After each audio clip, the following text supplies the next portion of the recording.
53% of the US as of today. Wow. When you start thinking there is no future, you go into what we call learned helplessness, a place where you just kind of give up. And if you get to that place of giving up, then you have no power over your life. That's when people get depressed. That's when people do crazy, stupid things. That's when people want to turn to drugs or alcohol or sometimes suicide or just total frustration and anger, and their life starts to do the opposite of a breakthrough. It becomes completely stuck and in pain or in ongoing suffering. If you and I are going to break out of that, we got to see it as it is. We're not here to be positive thinking people. You got to see what's really going on.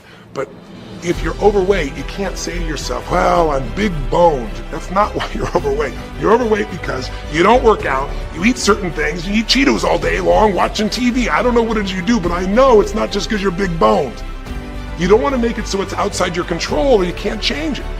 So see it as it is, but don't see it worse than it is so that you have no reason to try. Does that make sense? That's the first step. Step 2, get to the real truth and deal with it.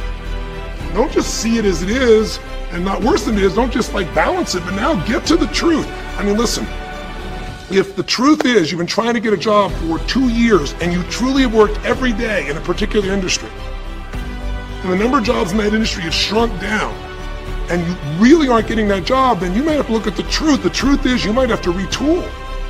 You might have to say, gosh, you know, the industry I'm in is gone. I mean, gross simplistic example, but for years, vinyl records were around for 85 years. It was a gigantic industry.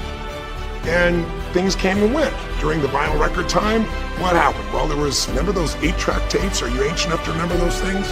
Maybe you know somebody remembers those things. These big boxes, you push them in and out. Yeah, 8-tracks came and went, vinyl records were still here. And then cassette tapes came, right? And cassette tapes were smaller and more compact and more convenient and more seemingly indestructible. And they came over here and vinyl records were still selling like crazy. If you had a job in vinyl records, you kept it. But then a little thing came along called the CD. And when that happened, almost overnight, you saw an entire industry that had been around almost a century was gone. If you were the guy that worked in the vinyl record factory and knew everything about it, it was the second generation, didn't matter. It was over. And now we laugh about a CD, right? Because everything in this digital world you can have instantly. Who wants to put on a CD? Pretty rare, still available. In vinyl records, maybe there's a small market of people that are collectors, but it's gone. My point is, if you're in the vinyl record business, you got to tell yourself the truth. You got to see it as it is, not worse than it is, but you also got to get the truth and deal with it. You got to deal with the cards you're dealt. You're going to have to retool. You're going to have to change something. You might have to move. If you live in the Gulf, and I don't support anything that's happened there, who could? It's unconscionable what's happened with BP.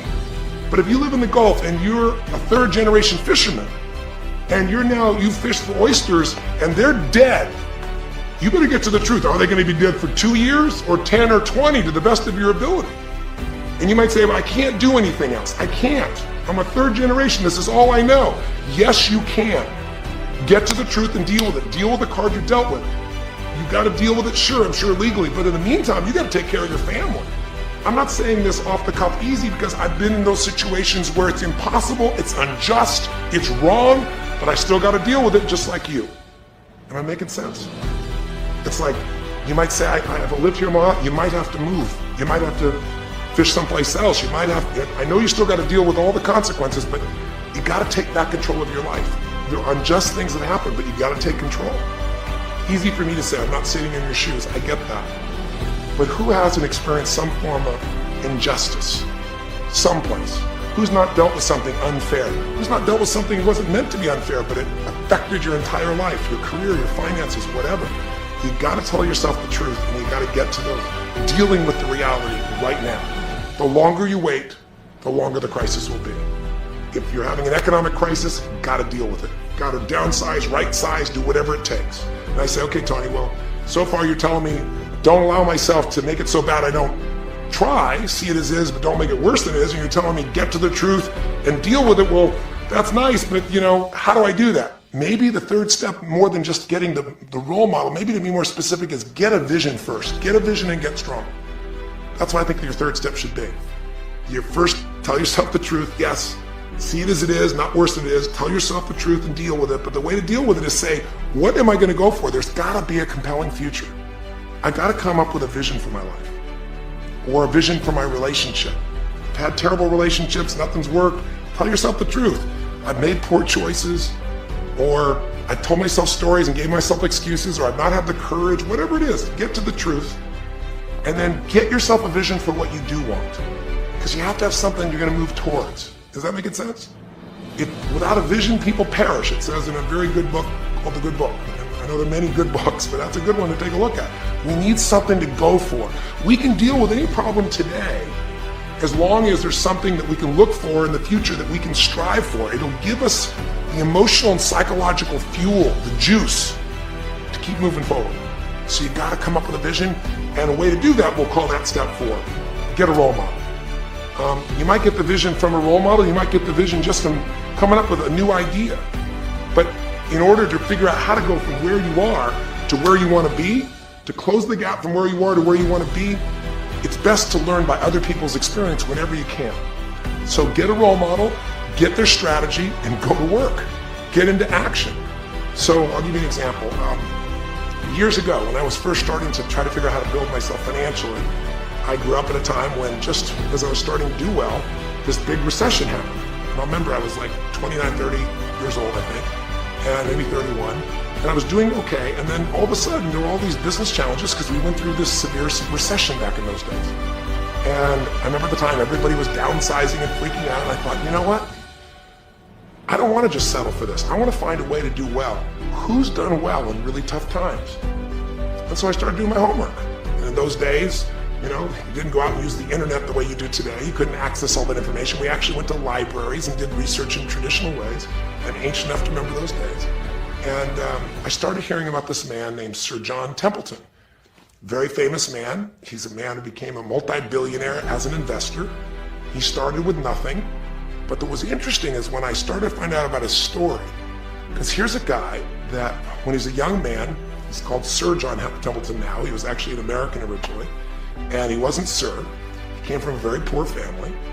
And he just decided that in his life, he wanted to not only do well financially, he wanted to do so well he could help other people at any level that he wanted.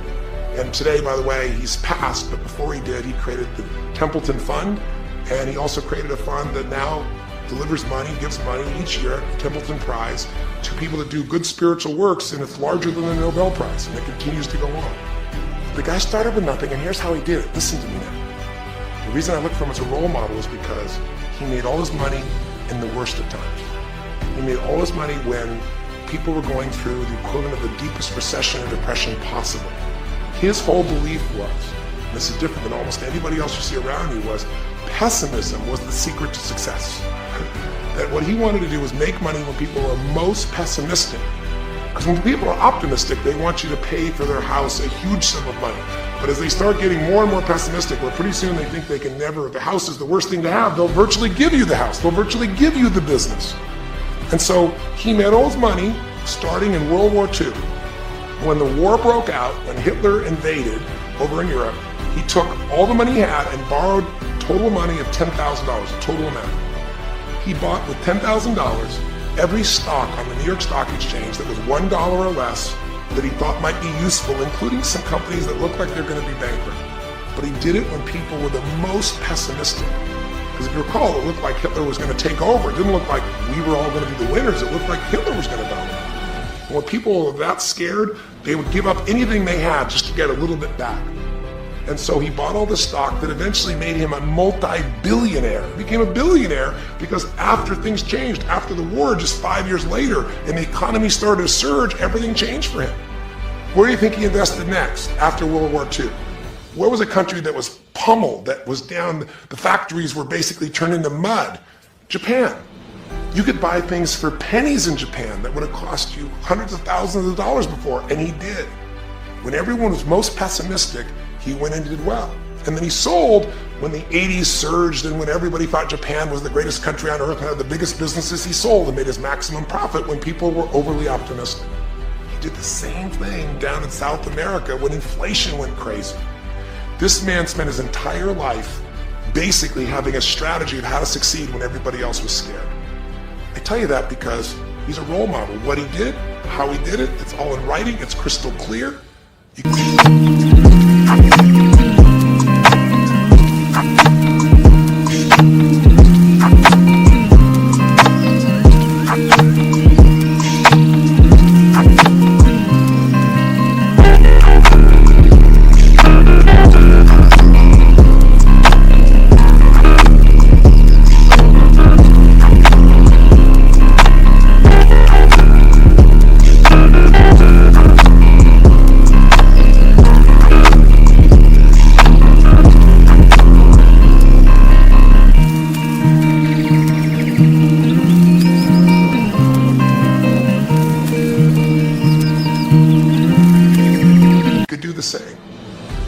be able to do it when you're telling yourself the sky is falling and it's over.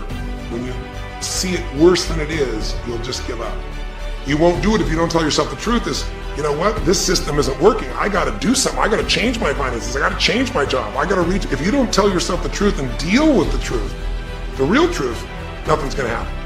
You won't ever even think about a guy like John Templeton if you don't have a vision that says, I don't care how the environment is, I'm gonna find a way to do well.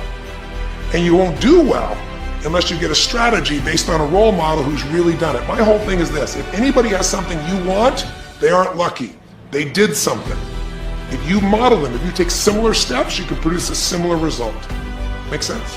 And then finally, the fifth step, look, if you're in a situation where you see it as is, but not worse than it is, if you told yourself the truth and you dealt the cards you're dealt with and just decided you're gonna change it, and you're willing to do what's necessary.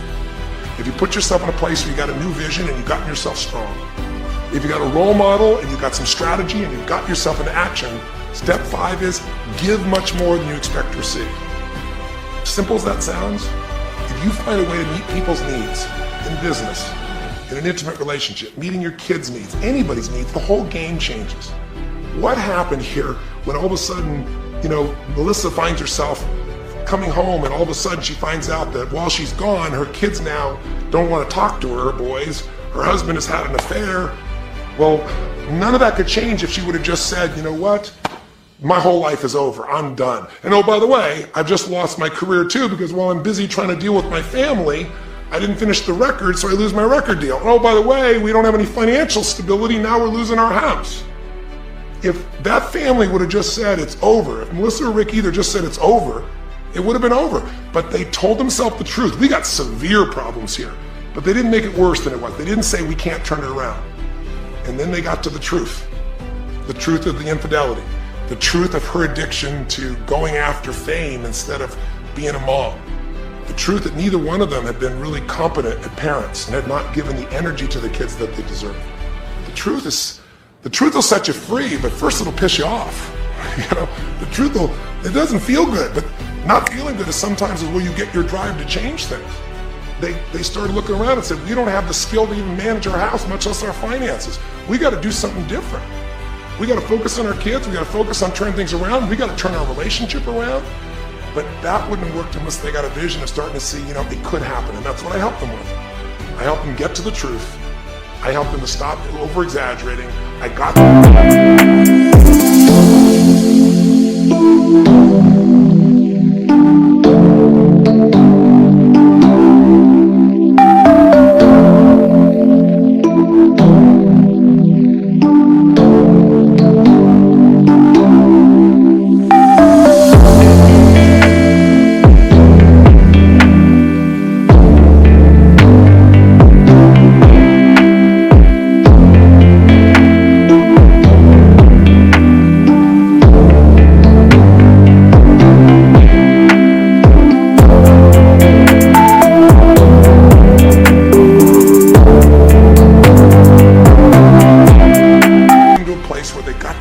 This relationship could be back alive and passionate, and that these kids deserve both their parents, and that she really could be a great mom, and that maybe in the end she could even still have her singing career and enjoy it too, that she didn't have to give it all up.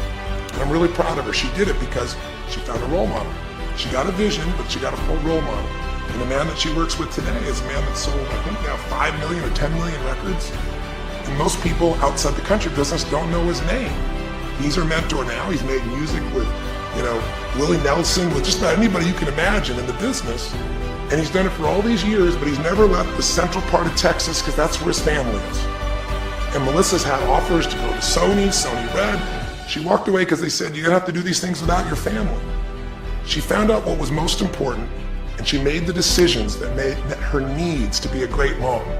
When you fight life and go, I should be a singer and not a mom, when you got 5 kids, you got a problem. When you fight life and say, the economy should be different, you're gonna be stressed. Deal with what is, without exaggeration, with total honesty, dealing with the cards, coming up with a vision, finding yourself a role model that shows your strategy, work your tail off, give, keep changing your approach, and you can get where you wanna go.